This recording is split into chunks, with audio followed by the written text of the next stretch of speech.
Com a situação, tudo que aconteceu.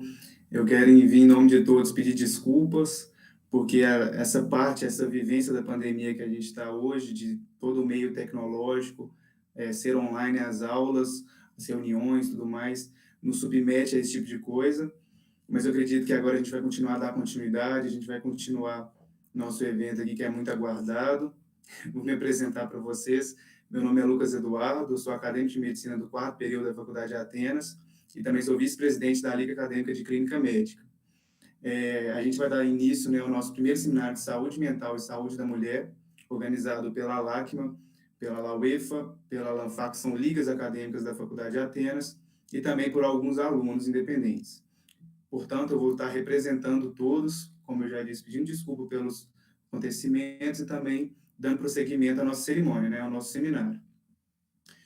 Além disso, eu acho que é muito importante eu salientar para todos vocês aqui que esse seminário, esse evento que a gente propôs, a gente projetou, ele não é só em caráter informacional, ele tem um caráter filantrópico também, né? A gente fez uma parceria com um supermercado online, o iSuper, todos vocês já devem ter visto, ouvido falar, um supermercado online aqui de Sete Lagoas, e a gente vai estar fazendo doações para comunidades carentes, comunidades que necessitam dessas doações por meio do QR Code. Então, não é só uma reunião, uma aula, algo de conhecimento, é algo filantrópico também.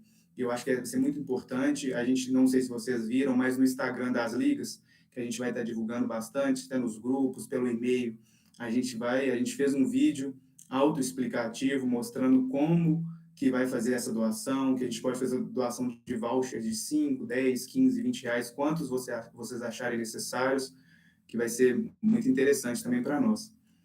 Outra coisa que eu gostaria de salientar aqui no início, sem delongar muito, que a gente acabou perdendo muito tempo, é que eu preciso e eu necessito que vocês anotem as palavras-chave ao final das palestras, que elas vão ser muito importantes para vocês conseguirem retirar a certificação. No mais, eu acho que estender muito aqui não será necessário. Eu vou fazer a apresentação da nossa palestrante e no decorrer do evento eu vou divulgando outras situações, outras novidades para vocês. O que eu vou apresentar para vocês é a Kátia Caroline de Souza Araújo. Ela é psicóloga graduada pela Pontifícia Universidade Católica de Goiás, especialista em avaliação neuropsicológica, psicóloga do setor de neurocirurgia do Hospital Geral de Palmas, neuropsicóloga do Instituto de Neurociências de Palmas, Tocantins, e ela vai falar para a gente sobre os efeitos da pandemia em pacientes com TDAH. No mais, desejo a vocês um ótimo evento, um ótimo prosseguimento, que tudo corra bem. Acredito que de empecilhos já tivemos bastante. Desejo a você, Kátia, um ótimo evento, uma ótima palestra. Acredito que agora vai dar tudo certo. Um abraço a todos. Até mais.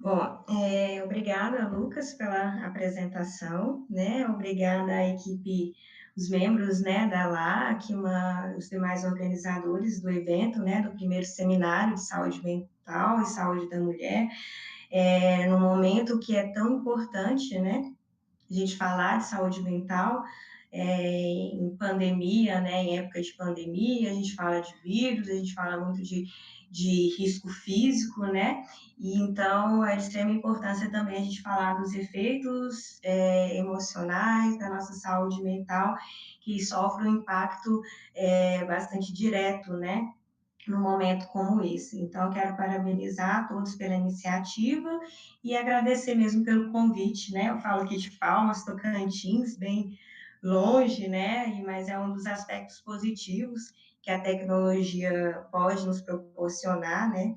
E vocês vão ver mais na frente também o tanto que tem sido importante essa questão da tecnologia até no auxílio dos pacientes com TDAH, né, nesse momento difícil que a gente tem vivido, tá bom?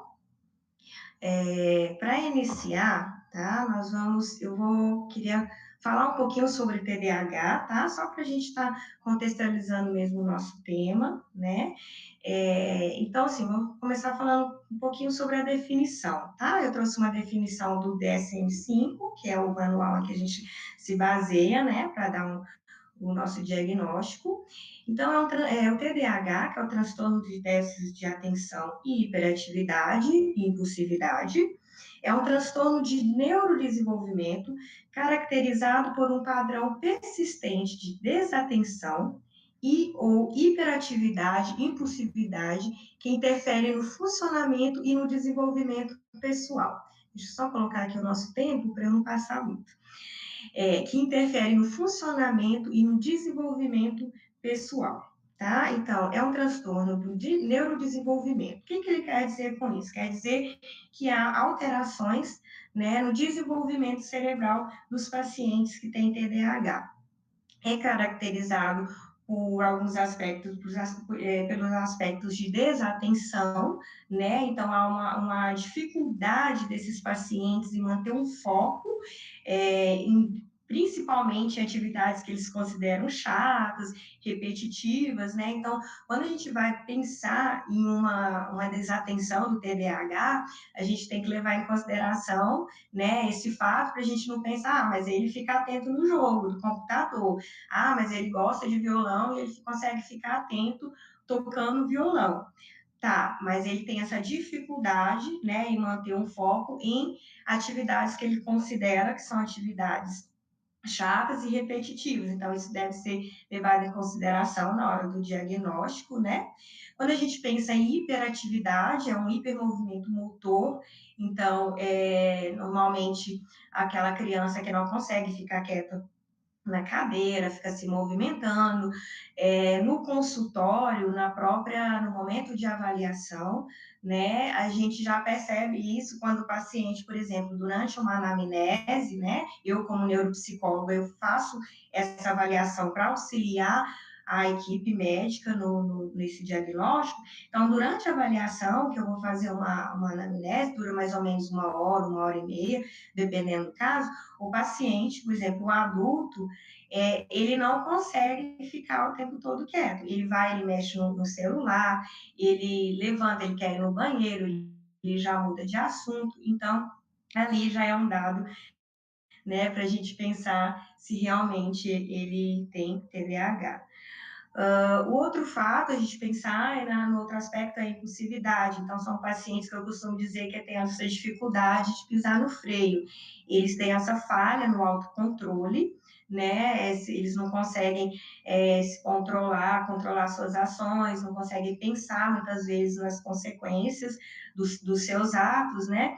É aquele paciente que muitas vezes no adulto ele interfere no que você está falando, ele entra no meio e não deixa você terminar de falar, né? E na criança, muitas vezes, a gente recebe queixas da escola, que ele tem relato de muita briga com os colegas, né? E então a gente pensa numa questão da impulsividade, tá? Eu vou estar apresentando para vocês muito da minha vivência prática na clínica, tá? Pessoal, eu quero compartilhar um pouquinho como que tem sido os atendimentos clínicos, a avaliação nesse momento de pandemia. Então, vocês vão ver que todo momento eu vou estar fazendo um paralelo com a minha prática, eu vou estar trazendo alguns aspectos práticos mesmo, alguns relatos de pacientes, tá bom? Quando a gente pensa na definição também, a gente fala desatenção e ou hiperatividade, impulsividade, é porque a gente pensa que esses aspectos, eles podem ocorrer em diferentes proporções, né? Então, eu tenho, por exemplo, o tipo que é predominantemente desatento, né? Então, ele vai ter mais critérios para desatenção e menos para hiperatividade, ou tipo predominantemente hiperativo e impulsivo, que ele vai atender mais a critérios hiperativos, né? E também o tipo combinado, que atende em uma proporção mais equilibrada dos dois aspectos, tá bom? Bom, então, como eu havia falado, como é um transtorno de desenvolvimento, a gente pensa em alterações em algumas áreas, em alterações de desenvolvimento em algumas regiões do cérebro, né? E quando a gente pensa isso, a gente já pensa que no TDAH, né, segundo estudos, mostra que ocorre principalmente na região do córtex frontal. Quando vem córtex frontal, a gente pensa o quê? Região responsável pelas funções executivas. E aí a gente consegue explicar o porquê da desatenção, da hiperatividade, da impulsividade, né? Porque isso tudo a gente está falando de funções executivas, né? A desatenção, a hiperatividade e impulsividade, a gente costuma falar que são sintomas primários, mas daí vem os outros sintomas também, né? No caso das funções executivas que ficam prejudicadas, que é a procrastinação. Então, são pacientes que muitas vezes chegam no consultório com a queixa de que não conseguem, que deixa tudo para a última hora, que não conseguem cumprir prazos, né? Que vão deixando. Normalmente, são pacientes que apresentam uma labilidade motivacional, né? Então, varia muito. Ele começa muito motivado, de repente para e não continua a atividade. A gente percebe uma alteração da memória, a memória operacional, né? Também a memória prospectiva. Então, no consultório, por exemplo, às vezes, quando eu quero avaliar TDAH, eu costumo até fazer um teste de, às vezes, comunicar a família, quando é adulto, né, comunicar a família, e, ó, ele vai ter sessão tal dia, e marco com ele, comunica a família, vai ter sessão tal dia, e não falo para ele e avalio para ver se ele consegue lembrar desse compromisso, né, que aí já seria um dado, normalmente o TDAH não consegue. Eu tenho pacientes que eu tenho que, quando eu faço o acompanhamento, e eles já têm um diagnóstico, eu tenho que sair atrás depois, é, catando as coisas e entregando para ele, que esquece celular, esquece, né? Que aí também está ligado à desatenção. E também a gente presencia uma labilidade emocional, né? Uma alteração. Eles normalmente apresentam um momento de irritabilidade, né?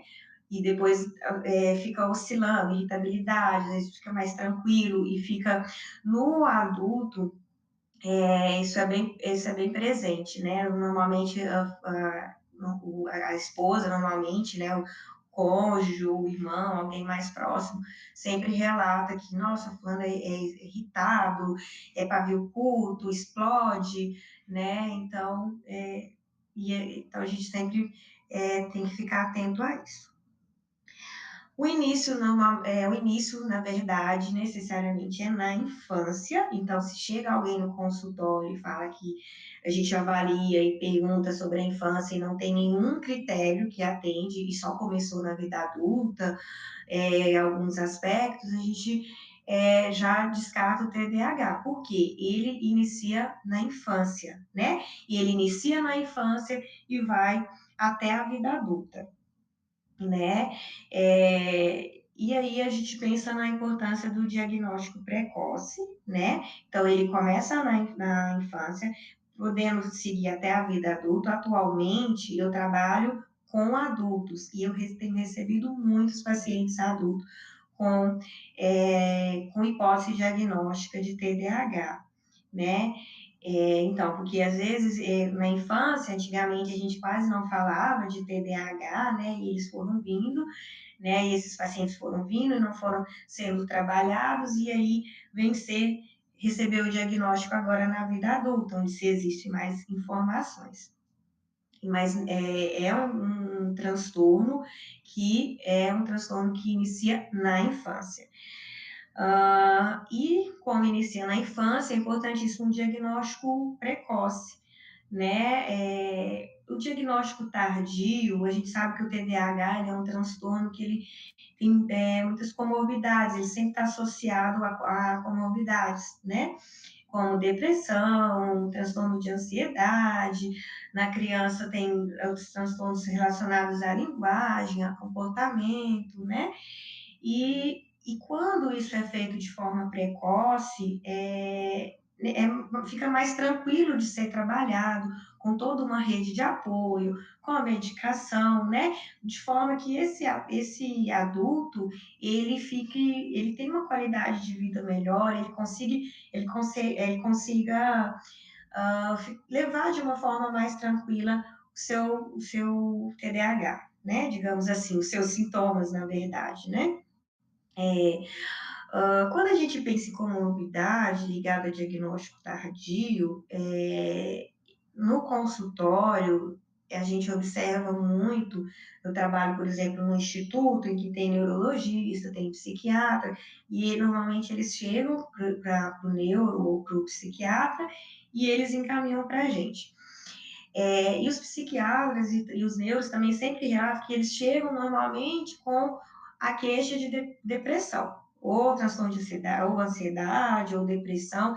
E aí, na entrevista, na anamnese, que o psiquiatra, o neuro normalmente vão conversando, vão entrevistando, e eles vão descobrindo que pode ser um quadro de TDAH associado, tá? E normalmente, com a depressão sendo uma comorbidade, na verdade, de um quadro de TDAH, né? Porque aí a gente começa a observar as queixas, e são queixas, por exemplo, de disfuncionalidade, muitas vezes, alguns em menor grau, outros em maior grau, mas, porém, existe aí uma disfunção, um paciente muitas vezes disfuncional, queixas, por exemplo, no trabalho, ele não consegue concluir os projetos, nos casamentos, ele às vezes esses dias eu recebi um paciente com uma hipótese diagnóstica, que ele já estava no quarto casamento, e ele não conseguia se relacionar, ele tinha muita dificuldade,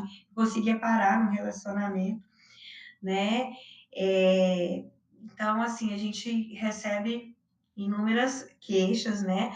Por exemplo, as dificuldade, por exemplo, de alternar mesmo a atenção, então, às vezes, dificuldade, por exemplo, quando tem muitos estímulos, às vezes é uma profissão que exige muito essa alternância de atenção, então ele não consegue é, permanecer, né, às vezes, né, nesse trabalho, então ele sai muito do trabalho, né.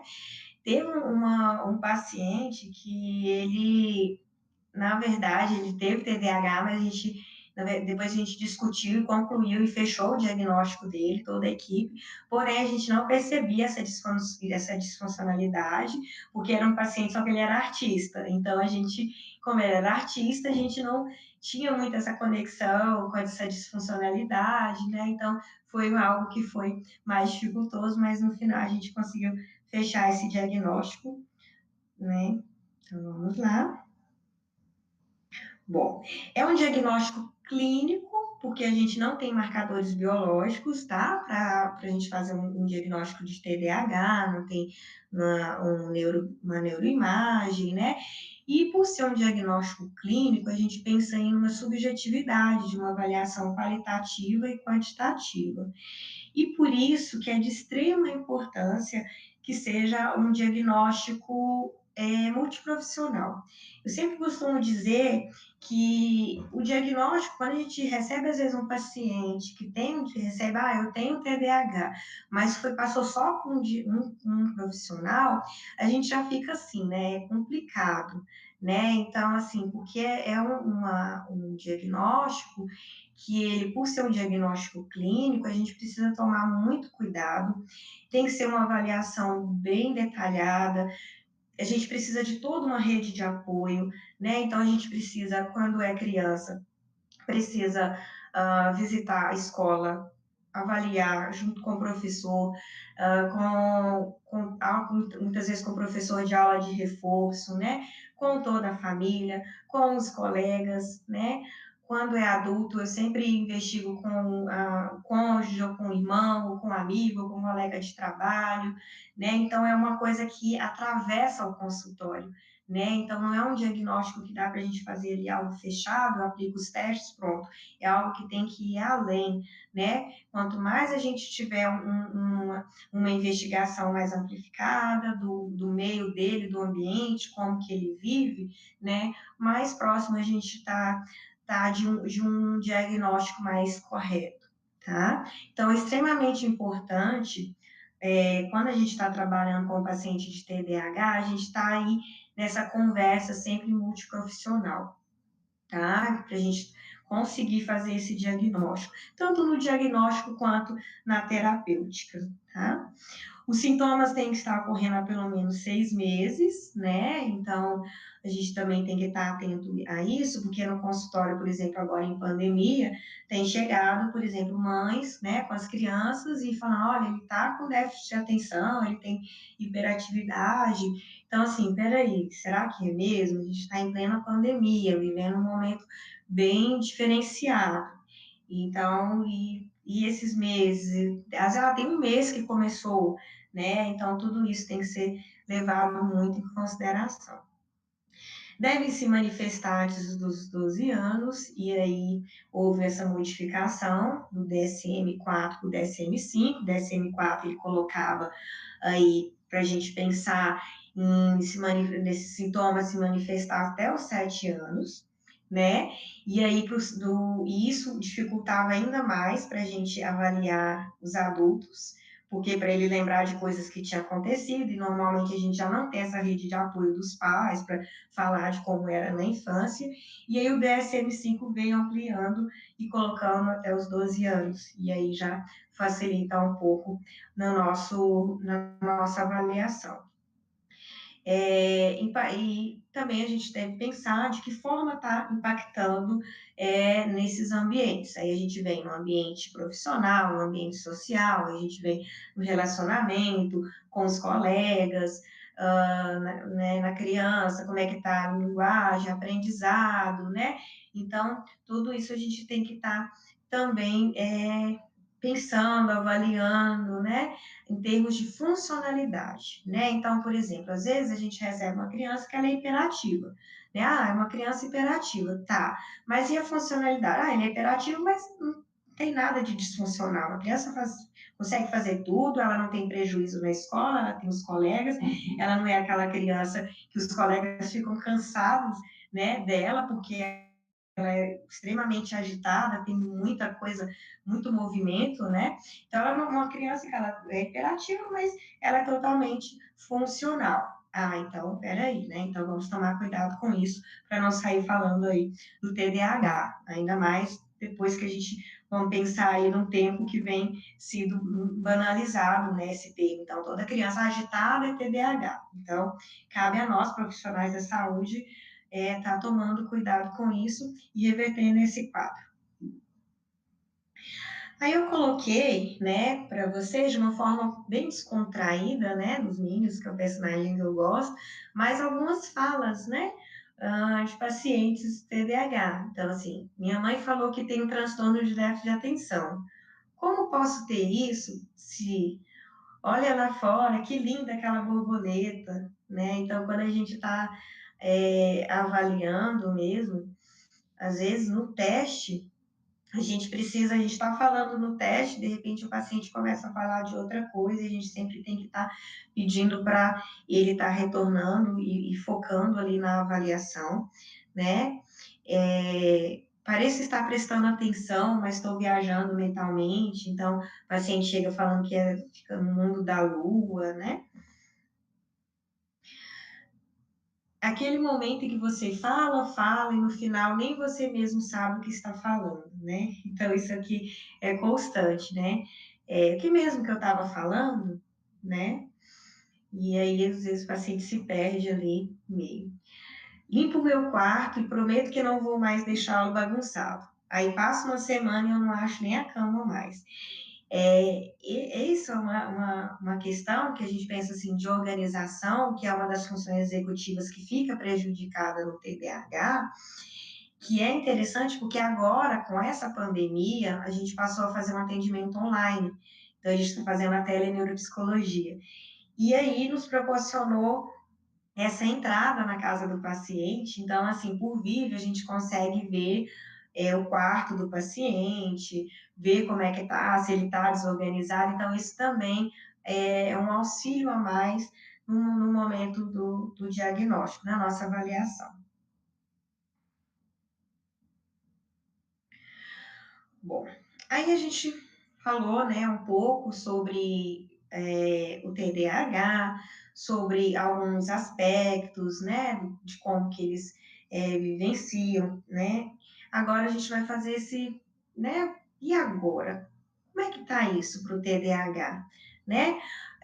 Para nós, né, imagino, por exemplo, eu, pelo menos, não tenho diagnóstico de TDAH, pelo menos, né, às vezes eu fico assim, quando a gente vai fazendo a avaliação, mas não tenho.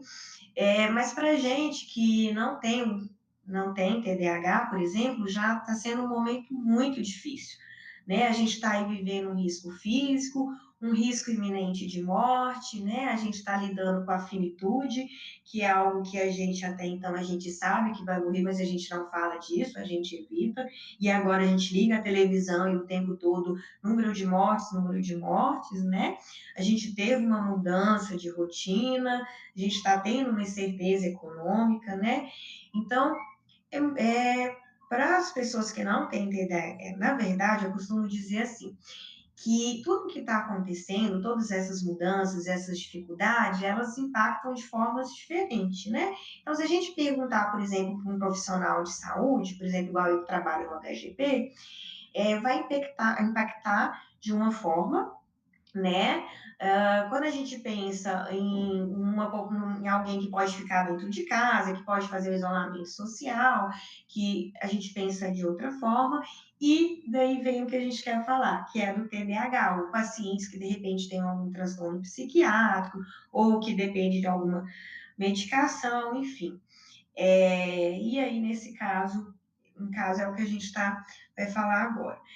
Então, a forma que impacta, né, o que a gente está vivenciando é diferenciado. E no TDAH, gente, é muito mais difícil. Os pacientes que vêm no consultório agora, com certeza, eles têm trazido um sofrimento muito mais intenso.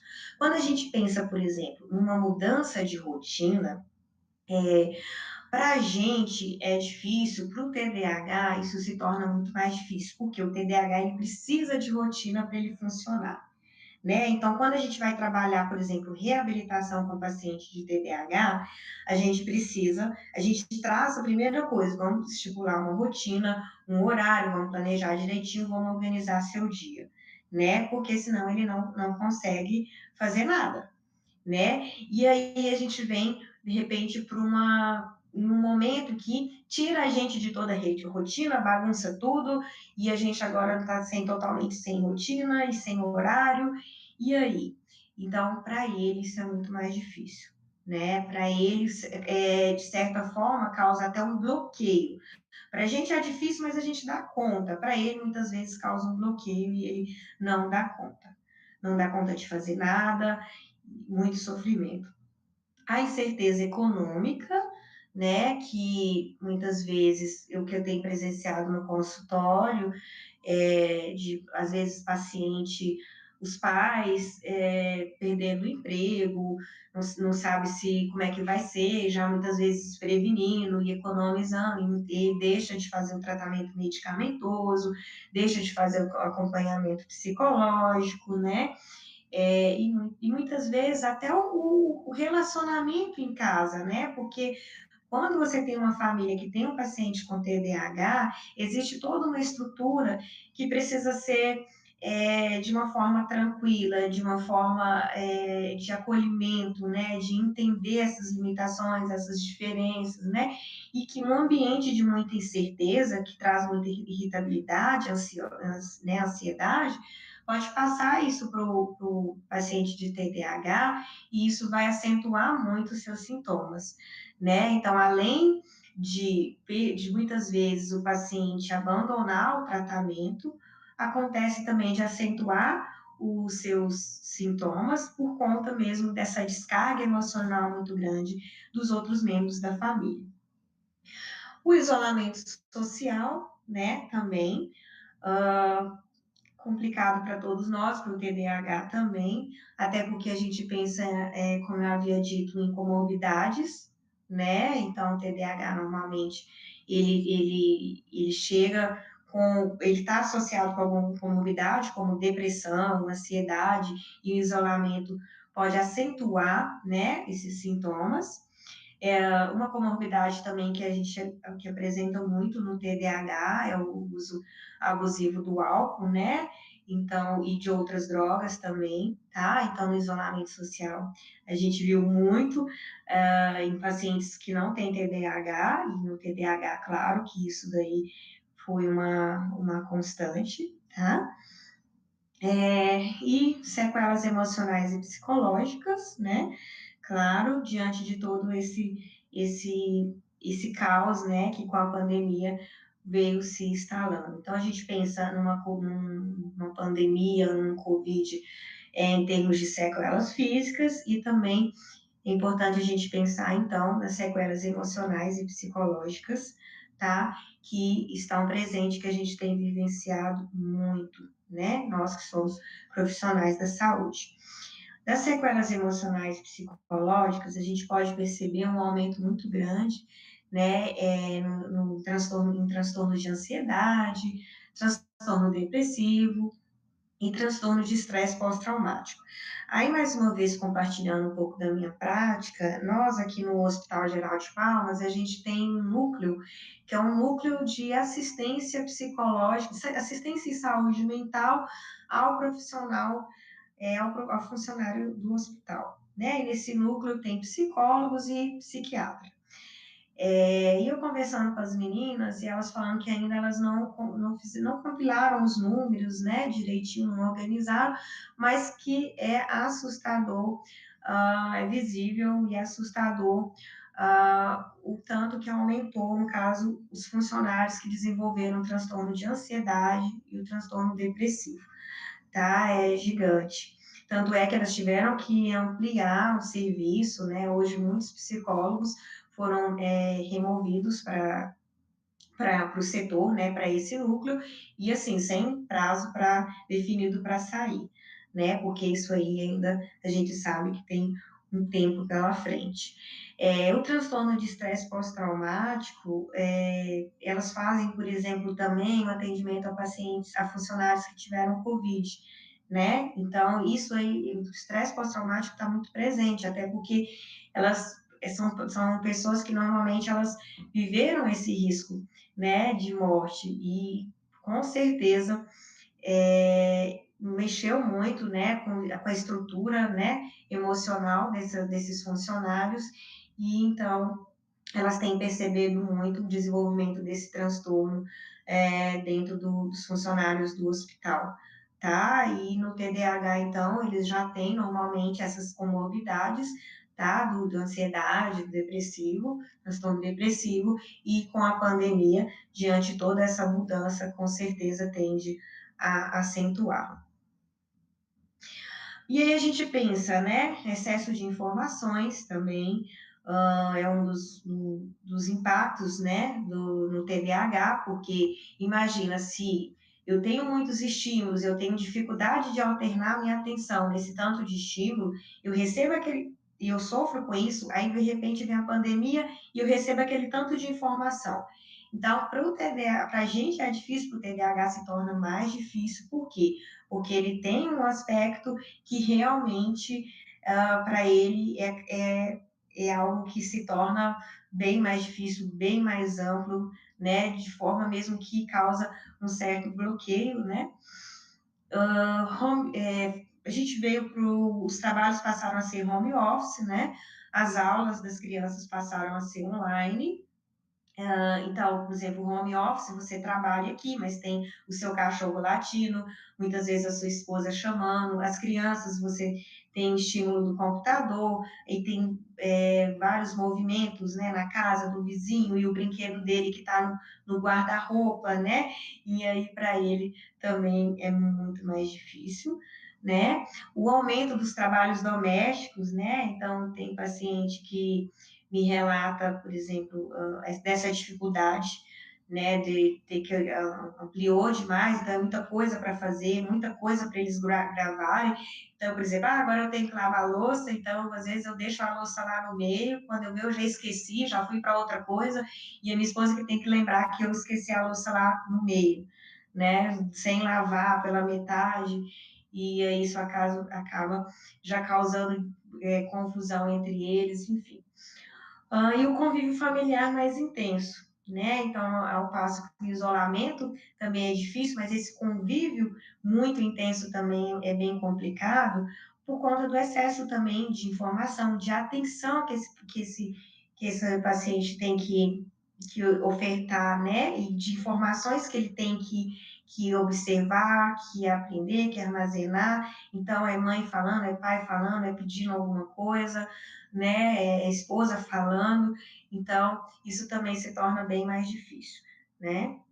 Então, lembrando que isso tudo é difícil para a gente, então, para o TDAH, como é um transtorno que tem mesmo uma alteração, né, em regiões do cérebro, então isso se torna mais difícil, tá? Porque a gente não, às vezes é chato, mas a gente consegue. O TDAH, não, tá? E aí vão algumas dicas, né? Então, a gente falou de alguns problemas, né? Que eles têm vivenciado, que eles têm trazido, né? Mas o que fazer com isso? O que a gente faz com essas informações, né? A primeira coisa que eu sempre costumo falar para os pacientes é ser gentil com você mesmo. O paciente com TDAH, ele normalmente ele tem autoestima muito baixa. Ele sempre se foi assim, ele sempre se percebeu como uma pessoa incapaz, né? Incapaz de se relacionar, incapaz de aprender alguma coisa, incapaz de concluir, de atingir algum objetivo, alguma meta. Então ele sempre normalmente tem uma linguagem muito depreciativa consigo mesmo, né? Então eu sempre falo para estar tentando mudar esse discurso, né? De ser gentil, né? Perceber que a culpa não é dele, né? Olha, conversar mesmo com você, olha, a culpa não é minha. eu tenho uma dificuldade, eu tenho uma limitação, né? E o que que eu posso fazer com isso, né? Não é me culpar, mas o que que eu posso fazer para tentar melhorar dentro do que eu dou conta, dentro do que eu consigo, né?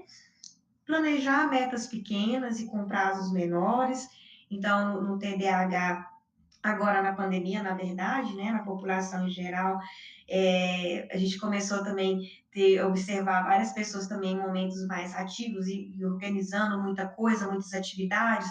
Então, às vezes a gente via pessoas, estou fazendo atividade, estou fazendo meditação, estou fazendo, né, e isso vieram pacientes para mim com essa cobrança que eles também tinham que fazer, e aí, mas e aí, como organizar isso para não causar também muito sofrimento?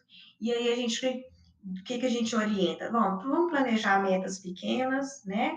Ali no seu dia, né? Então, eu quero fazer uma atividade física, eu quero ler um pouquinho, eu quero, tá. Então, vamos colocar isso dividido em doses homeopáticas, né? Em doses pequenas, tá? No decorrer do seu dia, tá? Sem precisar ficar muito tempo focado naquela atividade, porque senão ele não vai dar conta e aí ele já vai desanimar e vai ficar frustrado.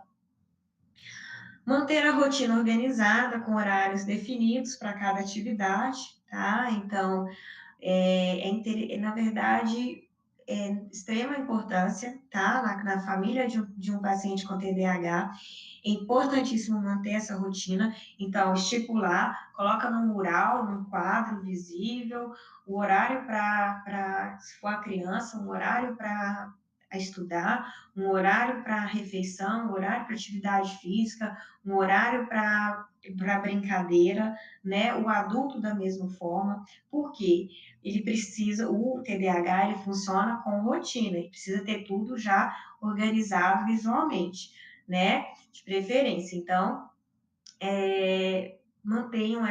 tentem manter, orientar a manter essa rotina, tá? Então, mesmo na pandemia, mesmo dentro de casa, vamos lá, o horário de estudo é de tal hora, então tá, nesse horário você vai entrar para dentro do quarto, fechar a porta, e nesse horário ninguém vai incomodar porque você vai assistir a aula. Home office, eu trabalhar, o meu horário de trabalho é de 7 a 1, tá? Então, nesse horário, você vai dedicar ao trabalho, tá? Sempre tentando manter uma rotina, como fazia antes. Praticar atividade física, porque a gente sabe da importância, vamos pensar no TDAH, né? A gente pensa que precisa de um gasto de energia, porque eles precisam de muito movimento, né? Principalmente o que tem o predomínio de sintomas de hiperatividade. Então, vamos pensar em atividades que exijam mais do paciente. Então, tira 10 minutos para fazer polichinelo, pular corda, que são atividades mais intensas, dar uma corridinha, né? Então, você pode, de repente, pedir para ele fazer coisas que não precisa ir numa academia, algo, né, de contaminação, mas que ele pode fazer dentro de casa mesmo, com que ele consiga ter um gasto de energia em um curto período de tempo.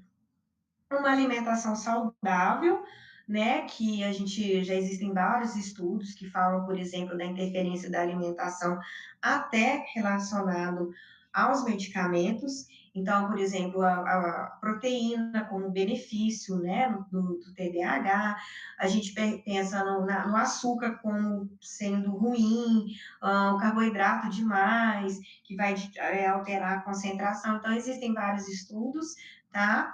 Que já mostram essa interferência da alimentação e os sintomas do TDAH.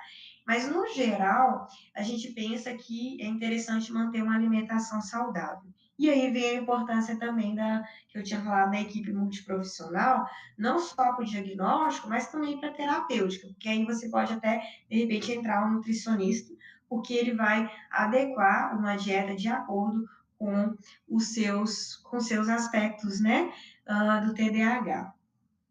Proporcionar momentos lúdicos, mas é interessante que quando você proporcionar esses momentos lúdicos, você estipular horário para isso, porque às vezes os pais costumam fazer assim: nós vamos brincar, aí o criança, 7 horas, tá, 7 horas. Pode ter certeza que uma criança com TDAH ela vai estar lá 7 horas, pai, 7 horas, vamos brincar?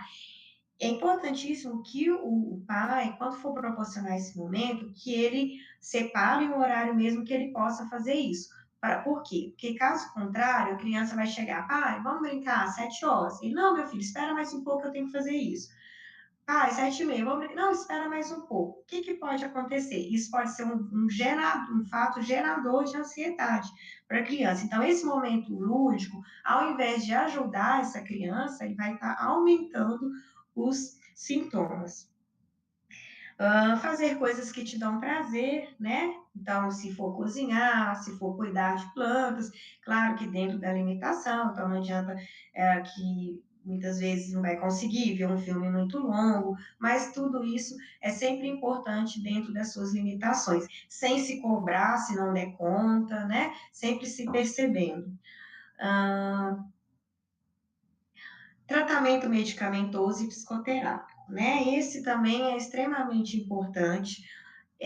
Eu não tenho dados de pesquisas falando se com a pandemia, se houve uma diminuição no uso de medicamentos no TDAH, ou se houve um aumento, mas, enfim, é de extrema importância que, que os pais ou que os, né, que os adultos eles deem continuidade nesse acompanhamento, nesse tratamento. O que eu percebo no consultório é que algumas mães falam, não, como meu filho não está na escola, eu vou interromper o tratamento.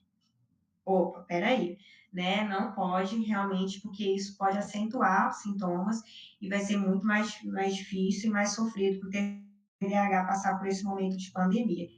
Então, é de extrema importância que o paciente ele continue o tratamento, tanto medicamentoso quanto psicoterápico. Hoje a gente tem essa modalidade online, então a gente pode atender, né, sem ter perigo, né, sem precisar ser presencialmente, sem ter esse perigo de contaminação. Existe também na verdade, hoje existe todo um aparato, né, de profissionais da saúde nessa modalidade, então, desde o terapeuta ocupacional, desde o nutricionista, né? Então, todos esses profissionais podem estar dando continuidade no acompanhamento. E, acima de tudo, diálogo. Mesmo com a criança, é importante que a criança saiba o momento que ela está vivendo, né? É de extrema importância que converse, que esclareça o que é uma pandemia, por que ela teve que aconteceu isso com ela, que ela não se cobre. Vamos ver o que vai mudar, que vai ser difícil, mas que ela consegue, que eles todos juntos vão conseguir. Então, é importantíssimo esse diálogo acima de tudo, correto? E para finalizar, eu queria compartilhar com vocês uma frase que eu gosto muito, né? Que é conheça todo o Jung, né? Que é conheça todas as teorias, domine todas as técnicas, mas ao tocar uma alma humana, seja apenas outra alma humana, né? E essa frase dele tem feito muito sentido hoje em dia para nós, enquanto profissionais de saúde. No mais, eu quero agradecer, né? Muito obrigada pela oportunidade. Eu procurei colocar aqui muito da minha prática mesmo, né? Profissional, um pouquinho da realidade, do que tem acontecido, das queixas, das dificuldades. Espero que eu tenha contribuído um pouco, né? Com o conhecimento de vocês. Agora eu acredito que vai abrir para as perguntas, né? E também, se alguém quiser contribuir com alguma coisa, colocar alguma informação a mais que seja interessante, tá bom? Eu agradeço.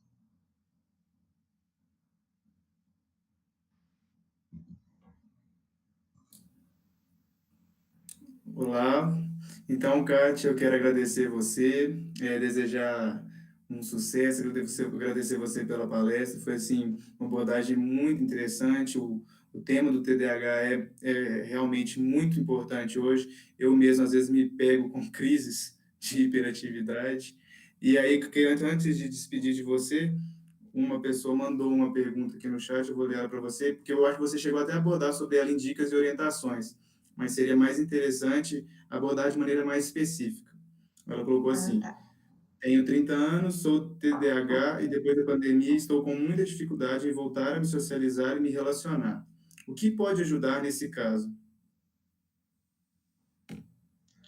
Tá.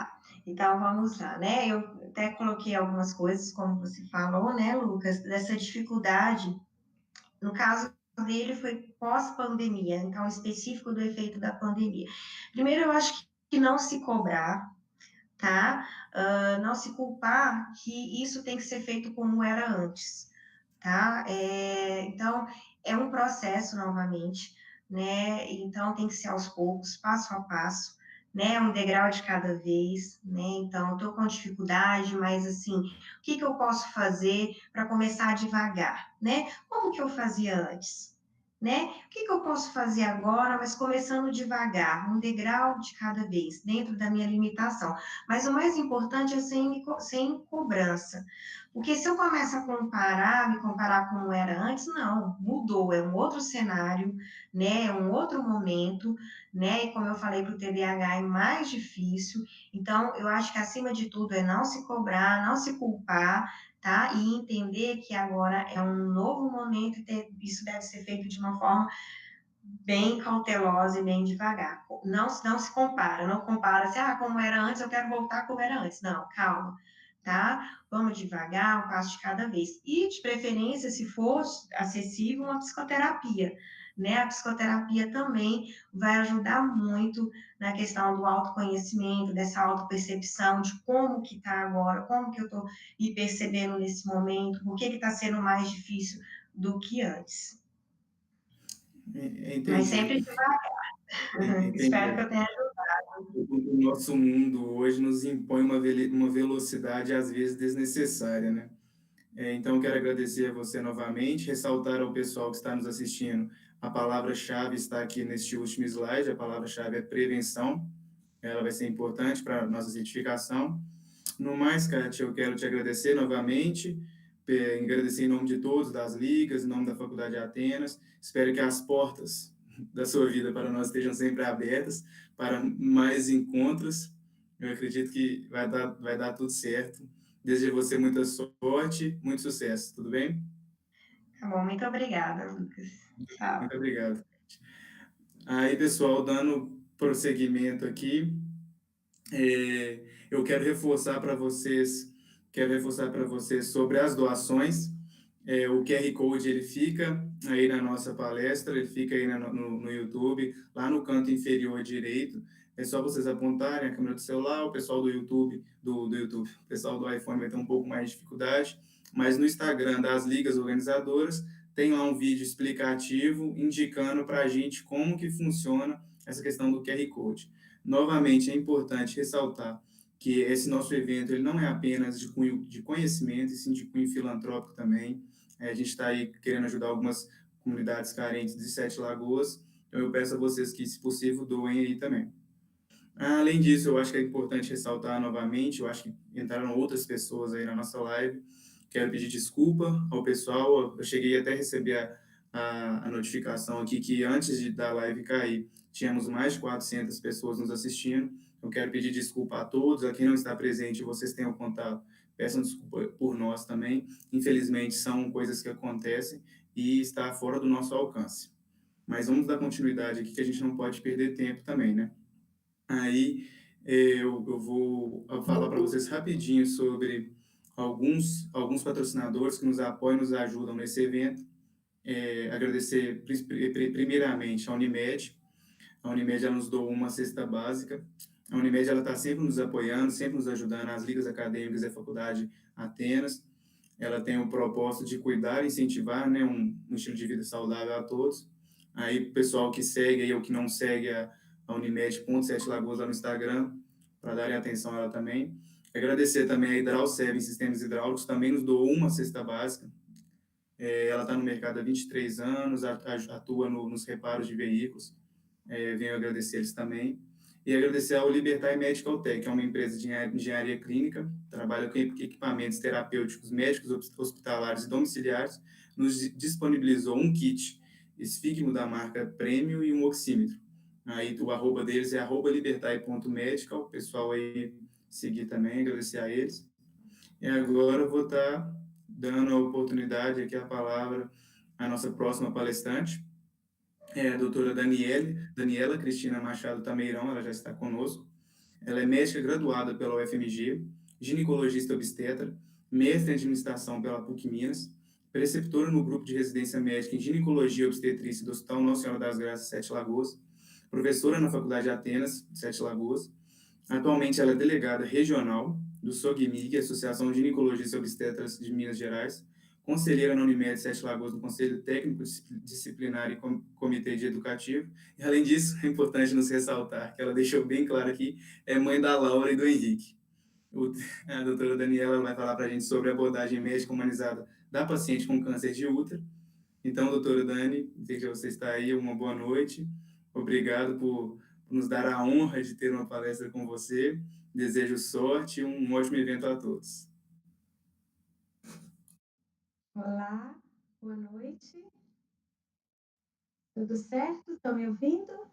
Sim, estamos te escutando, pode iniciar. Ok, muito obrigada. Vou iniciar então. Compartilhar aqui.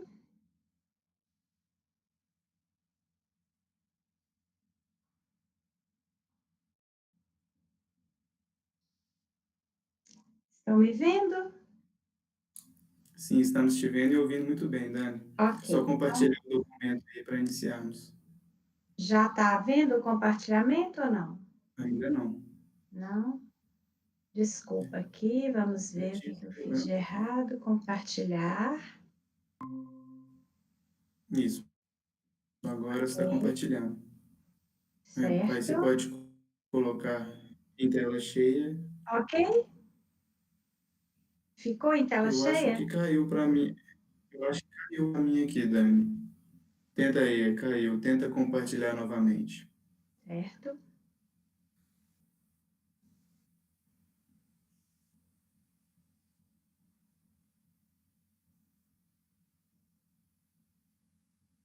Compartilhar.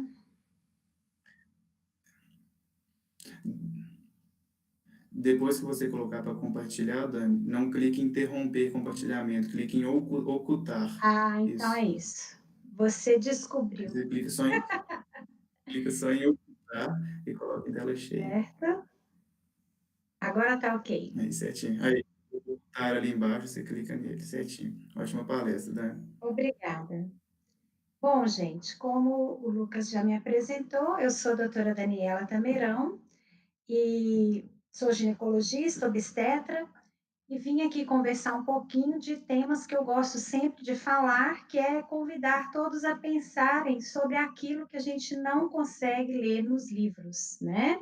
Então, eu vou falar sobre a abordagem médica humanizada da paciente com câncer de colo uterino. Então, eu vou falar um pouquinho na primeira parte sobre o câncer, a incidência, o rastreamento, a relação dele com HPV e a prevenção.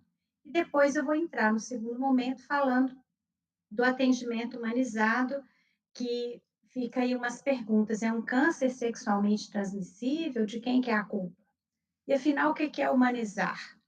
E, para finalizar, vou falar um pouco dos direitos sociais da pessoa com câncer. Então, nessa primeira parte, vamos começar com uma breve história a respeito do câncer de colo uterino. O INCA, ele estima que em 2020 acontecerão 16.710 novos casos de câncer de colo uterino. Não é um número nada fraco, não, né? Então, pensar que esse número consegue ser mais de 10% de todos os brasileiros que já morreram até o momento por Covid. Então, é algo realmente impactante. E do ponto de vista de impacto em saúde, nós vamos ver que é o terceiro tipo de câncer mais frequente nas mulheres brasileiras, sendo responsável por 7,5% de todas as neoplasias da mulher. Então, vamos começar lá. A questão do rastreamento do câncer de colo já é algo antigo. Em 1928, Jorge Papa Nicolau ele descobriu que o câncer cervical ele poderia ser detectado através de um exame microscópico de células de colo uterino. A partir daí, então, o teste chamado esfregaço de Papa Nicolau, ele passou a ser largamente empregado como uma forma de detectar células anormais e removê-las antes que elas se tornem o câncer. Já em 84, 1984, o DNA do HPV do tipo 16 e 18 foi identificado numa larga porcentagem de pacientes com câncer cervical. E a partir daí, então, se estabeleceu um elo bem expressivo entre a infecção pelo HPV 16 e 18 e a carcinogênese, né, a capacidade de gerar câncer no colo uterino. Então, atualmente, para rastrear o câncer de colo uterino, nós podemos lançar mão do esfregaço de Papa Nicolau, que é também chamado de colpocitologia oncótica, ou citologia cérvico-uterina, ou simplesmente exame de prevenção. E podemos lançar mão também de testes moleculares, como captura híbrida, o reação de cadeia em polimerase, que é o PCR em tempo real, genotipagem e hibridização in situ, que vão trabalhar com a amplificação do DNA ou com a identificação do RNA mensageiro. Mas assim, basta ter o HPV para ter o câncer? Não. Existem fatores relacionados ao hospedeiro e fatores relacionados ao vírus que vão então resultar na possibilidade do desenvolvimento do câncer, né? Quais seriam esses fatores relacionados ao hospedeiro? Bom, primeiramente, a gente sabe que quanto antes se inicia a atividade sexual, né? Então, dentro da ginecologia, a gente tem o termo de coitarca precoce ou cesarca precoce, quer dizer, o início da atividade sexual muito precoce. Isso tem a ver com a capacidade até estatística de estar exposto mais tempo ao vírus, né? Já que hoje a gente estima que mais de 80% da população sexualmente ativa tenha o HPV. E aí, outras condições estão relacionadas com o epitélio da hospedeira, né? Se esse epitélio ele tem um grau de metaplasia imatura, como é que está a junção entre o epitélio escamoso e o epitélio colunar, se existem erosões, né? E também está muito relacionado a fatores imunológicos com, a respeito do hospedeiro. Se o hospedeiro é tabagista, se usa drogas, se está com depressão, com ansiedade, se está imunossuprimido, seja através do uso de uma medicação imunossupressora, ou se é HIV positivo e está com uma contagem viral elevada, ou um diabetes descompensado, ou seja, são muitos fatores que vão então resultar aí na possibilidade da infecção. Relacionado ao vírus, quais seriam esses fatores? O principal deles é a persistência do vírus e o tipo de vírus, porque a gente sabe aí que tem muitos tipos de HPV, mas os mais relacionados com mais de 70% dos casos de câncer de colo uterino são o HPV 16 e 18. Então, o tipo de vírus e um outro detalhe que a gente chama de persistência do vírus, porque quando o vírus entra em contato com o organismo, seja do homem ou da mulher, existe ali um processo de clarificação. E se não houve a clarificação, quer dizer, não houve a superação daquele contato, aí sim poderá se desenvolver a infecção e, consequentemente, poderá também chegar ao câncer. Então, em relação à prevenção, que é a última pincelada aqui no que diz respeito ao HPV, porque nós estamos querendo falar do atendimento humanizado, não é mesmo? Então, olha, são alguns marcos importantes que eu trouxe aqui. Em 2006, o FDA, ele aprovou a vacina Guardazil. Ela protege contra a infecção de vírus desses dois tipos, 16 e 18, que, como eu disse, são responsáveis por cerca de 70% de todos os casos de câncer cervical no mundo todo, e também outros dois tipos de vírus. Em 2009, o mesmo FDA, né, ele aprovou a Cervarix, que foi a segunda vacina que protege contra a infecção contra esses dois tipos de vírus. A Guardazil, que foi a primeira, Ela, a gente chama ela de quadrivalente, que é disponibilizada no Sistema Único de Saúde, e a Cervarix é a bivalente. E em 2014, agora, então, veio a nona valente. Já teve a penta, que nem foi muito comercializada, porque logo já veio a nona valente, que além dos 4 tipos da Guardazil quadrivalente, tem mais outros 5 tipos de HPV. Então, no contexto, vai chegar a 90% dos casos de vírus, de infecção pelo vírus. Mas o que então que a gente precisa entender? É que nem só a camisinha pode ser responsável por, por proteger contra a infecção pelo HPV, tendo em vista que o vírus HPV ele não se dissemina apenas pelo esperma ou pela secreção que contém na vagina. Então, ele não é como o vírus do HIV, como a bactéria da sífilis, né? Ele passa também pelo contato do períneo masculino e feminino, ou do feminino feminino, do masculino masculino, ou seja, ele não é exclusivamente através de secreção. Então, a vacina ela se torna extremamente importante. A vacina protege meninos, meninas, homens, mulheres de qualquer idade. Então, em qualquer idade, a vacina é válida como forma de prevenção. Contudo, quanto mais jovem o indivíduo vacina, maior número de anticorpos ele vai formar, então a proteção é maior quanto mais jovem e também quando ainda não se iniciou atividade sexual. Mas a gente precisa desconstruir essa ideia de que a vacina só resolve para quem está jovem, né? É adolescente. Bom, em relação então ao HPV e o câncer, era o que eu queria falar. Mas então agora vamos falar de atendimento médico humanizado, né? É um câncer sexualmente transmissível? Como que é isso? Né? Então, quando eu penso em HPV, eu penso em relação sexual, eu penso em intimidade, isso remete a uma questão que vai falar de culpa, de quem que é a culpa, né? Porque vai extrapolar a esfera da sexualidade, porque vai envolver também a questão da afetividade. O poeta diz que a afetividade, o amor deseja a alma do outro, né? E que a sexualidade deseja o corpo do outro.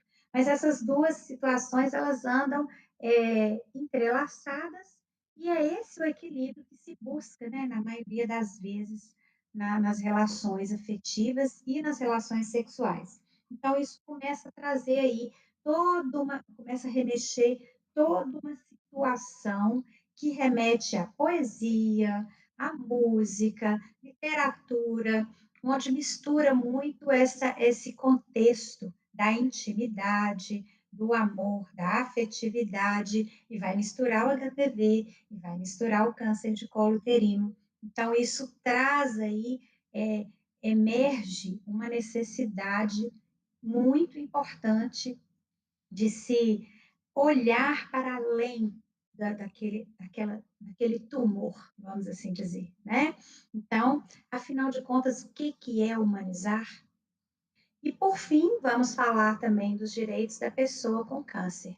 Quando a gente vai procurar o que é atendimento humanizado, você vai achar diversos conceitos. Humanização é isso, atendimento, humanização e saúde é aquilo, é isso, é aquilo outro, enfim. O que há de comum em todos esses aspectos que são abordados, né?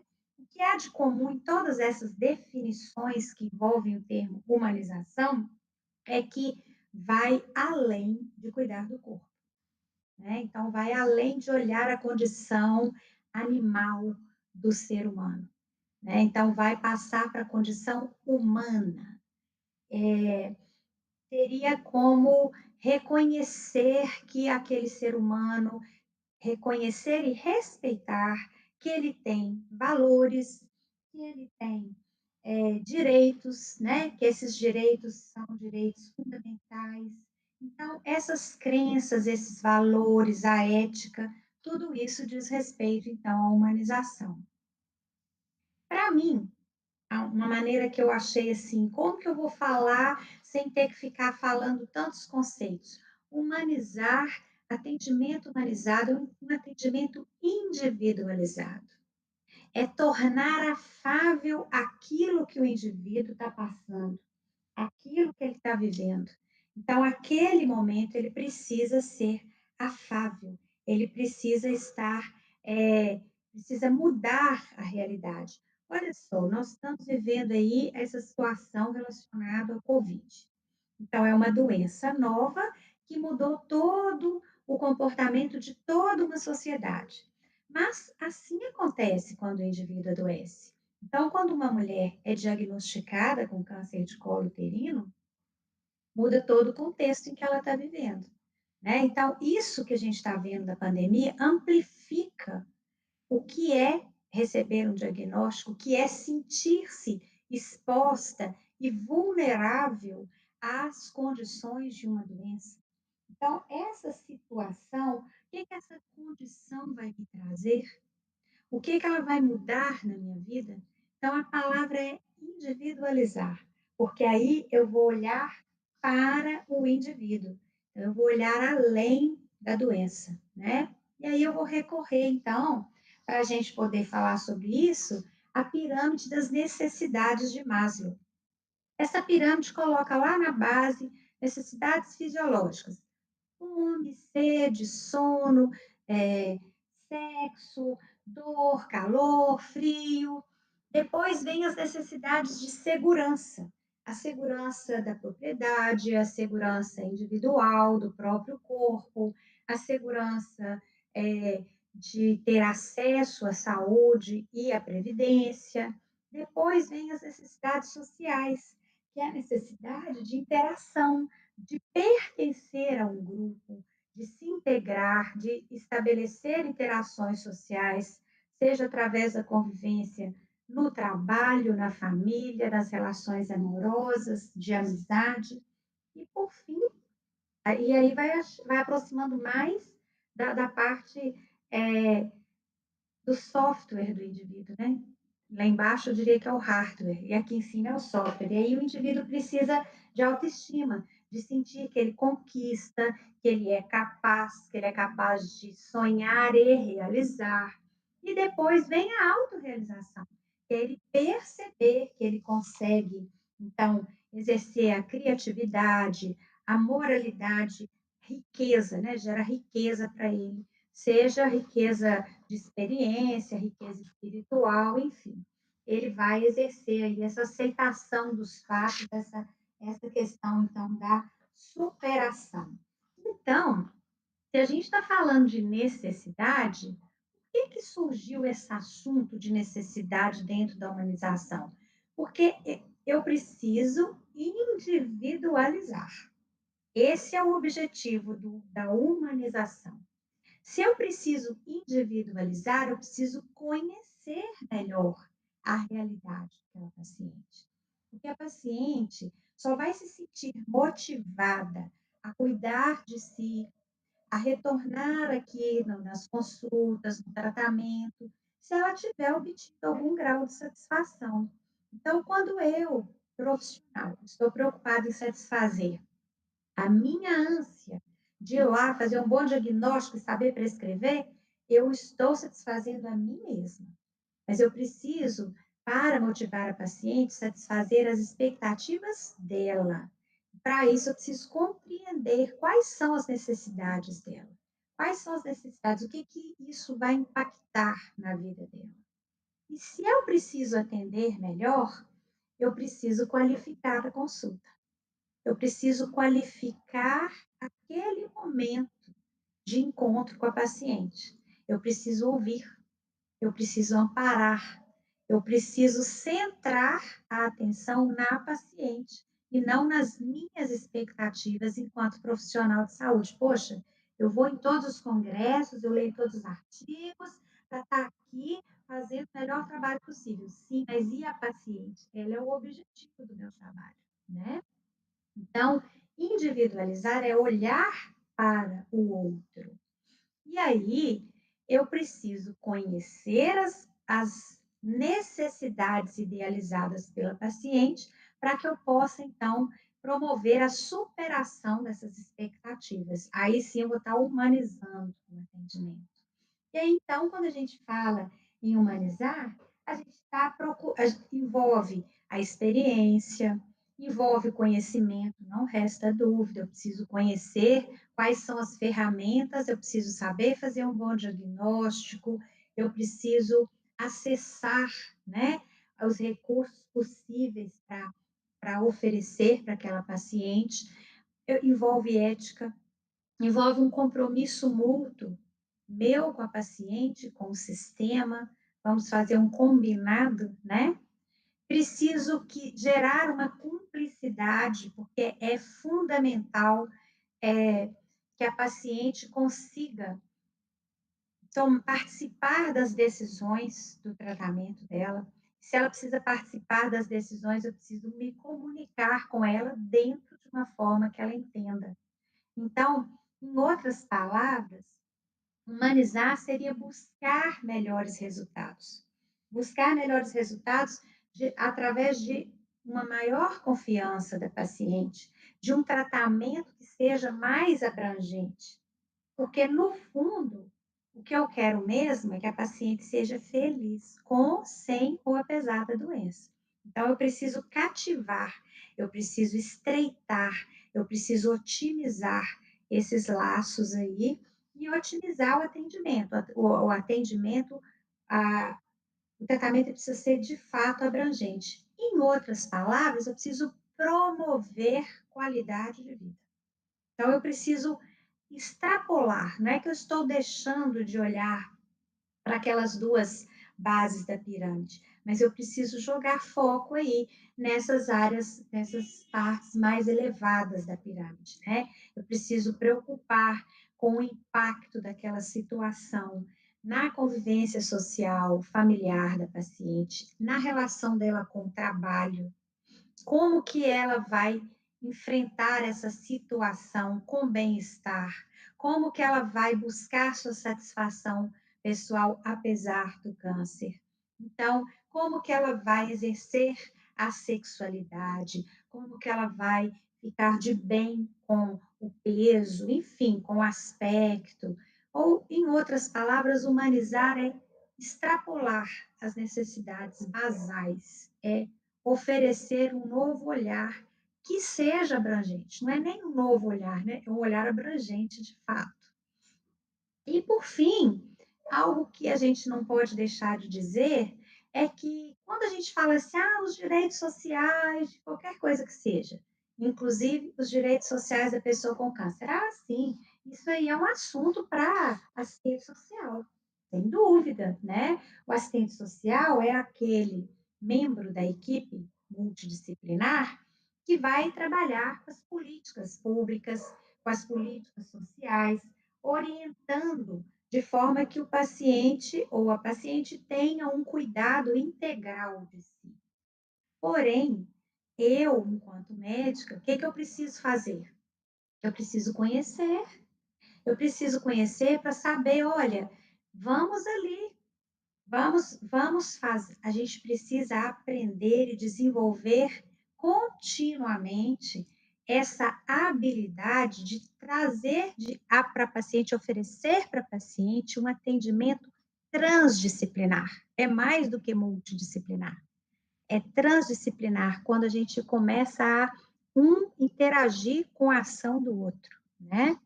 Porque aí, de fato, nós estamos oferecendo algo abrangente. Estamos, de fato, contribuindo com a qualidade de vida da paciente. Estamos promovendo a cidadania.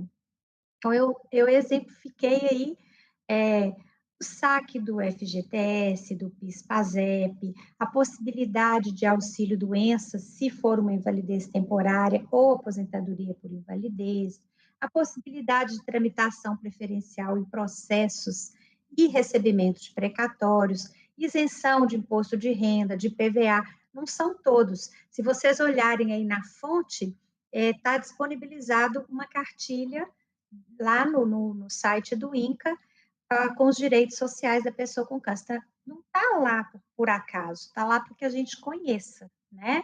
Então, eu gostaria de agradecer muito ao convite de estar aqui com vocês trocando essas ideias, especialmente a Liga Acadêmica que me convidou para participação, né? LACMA, além das outras ligas e dos outros estudantes da faculdade que ficaram envolvidos na execução aí, na elaboração desse evento, que tem estado muito legal. E me colocar à disposição, se vocês quiserem conversar mais agora ou depois, tá? Vocês me encontram ou no meu consultório ou na Faculdade Atenas. Também tem aí, se quiserem, pode me contactar por e-mail. E aí, eu agradeço e estou à disposição para conversarmos a respeito de alguma dúvida nesses momentos, nesses minutos que restam aí. Espero ter contribuído um pouquinho para a reflexão a respeito de humanizar. Obrigada. Ô Dani, inicialmente aqui, rapidinho, esclarecer para todo mundo, a palavra-chave novamente está sendo mostrada, a palavra prevenção, reforçar a importância da palavra-chave para continuidade do nosso evento, né? Então, Dani, eu quero te agradecer pela sua disponibilidade, pela sua aula, como sempre, tudo muito fantástico, é um tema muito interessante realmente, e antes de tudo, tem uma dúvida aqui que foi colocada no chat, aí eu vou ler para você e você pode estar respondendo da melhor forma possível. Dani, Ok. como você acha que o médico barra médica deve agir quando a paciente relata que o parceiro não aceita o uso de preservativo, visto que isto, além de tudo, é uma violência de direitos? Olha, é difícil, a gente não vai ter uma receita, faça isso ou faça aquilo, né? Mas isso, o médico, especialmente, eu falo que ser ginecologista é um privilégio, porque já de antemão existe ali uma maior, um acesso mais fácil à intimidade da paciente, mas sem dúvida nenhuma isso é uma violação de direitos e isso precisa ser conversado, não tem outro caminho que não seja o diálogo. Então, no caso, o médico ginecologista, o psicólogo, o profissional de ajuda, vai discutir junto com a paciente quais seriam as estratégias que ela teria para promover esse diálogo, né? Certinho, então, Dani, novamente agradecer você. É sempre muito interessante estar ouvindo suas palestras. Dani, assim, a gente como aluno, né, tem um olhar mais, às vezes até mais sincero, que a gente vê aí todos os dias, todas as semanas.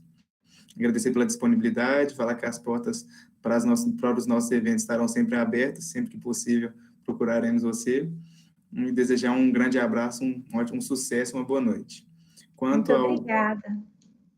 Quanto ao restante do pessoal, agradecer também a presença de todos, novamente pedir desculpa pelos problemas que tivemos aí no início, problemas técnicos que infelizmente fogem um pouco da nossa alçada e acontece, a gente está sujeito a isso, né, nesse mundo atual, nesse mundo virtual. Aí, ressaltar para vocês que, quanto ao caráter filantrópico lá do iSuper, é importante que todos vocês que têm alguma dúvida possam estar indo lá no Instagram das ligas organizadoras, o Somos LACMA, La UEFA, Neurolink, Lapsan e Lanfaco. Lá tem um vídeo explicando certinho como fazer essa doação, como funcionar o voucher. É importante ressaltar que não necessariamente o e-mail de confirmação da doação chegará instantaneamente após a doação, ele pode demorar um pouquinho para estar chegando. Aí eu quero agradecer também a alguns outros patrocinadores que nos agraciaram nesse nosso evento, nesse nosso dia. Agradecer a Bela Jalecos, né, que nos doou um jaleco e uma touca cirúrgica. Agradecer ao Jaleco que nos doou 2 cortesias. Agradecer a Camila Amaral Micropigmentação Estética, que nos doou uma micropigmentação e uma sessão de lazer no buço. Ao 7 Letras, que é um organizador de camisa. Ao Amaral Material de Construções, que nos doou uma blusa. Eu novamente pedi encarecidamente a todos uma desculpa. Como eu disse no início, aí, a gente estava com quase 500 pessoas na live.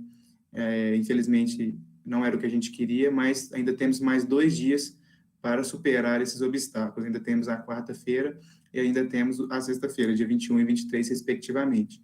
Deixar todos tranquilos que, quanto às palestras que não foram apresentadas hoje, as palestras de 6 até 7h30 da noite, elas serão remarcadas, informaremos todos, tanto no e-mail quanto nas redes sociais, mas elas vão sim acontecer, porque são temas muito interessantes de serem abordados, serem esclarecidos. Eu, particularmente, achei bastante interessante. Quero agradecer a todos aí pela compreensão, principalmente vocês que ficaram até o fim. A gente sabe como que é difícil desse negócio de receber link, de enviar link. Então, o pessoal que está aí, que demonstrou interesse em realmente assistir a palestra, agradecer a todos vocês, desejar uma ótima continuidade de evento aí, tanto na quarta-feira quanto na sexta-feira, e é o dia que a gente for escolher para estar dando continuidade às 2 palestras que perdemos hoje. No mais, Dani, é isso mesmo. Muito obrigado a todos. Um grande Vocês estão de abraço, uma boa noite. parabéns, viu? Os Isso, né? problemas sempre vão acontecer, mas o importante é erguer a cabeça e seguir adiante. Exatamente. Parabéns. É clichê, mas quem sabe faz ao vivo, né? Coisa ao vivo é assim. Exatamente. Se a gente tivesse no auditório, também estaríamos sujeitos a Do problemas de mesmo áudio, jeito. problemas de som. Infelizmente, isso acontece. Mas cabe a nós estar superando, né? Então, Isso muito mesmo. obrigado a todos aí. Parabéns. Boa noite. Boa noite a todos. Um ótimo restante de semana e ótimo evento a todos. Um abraço.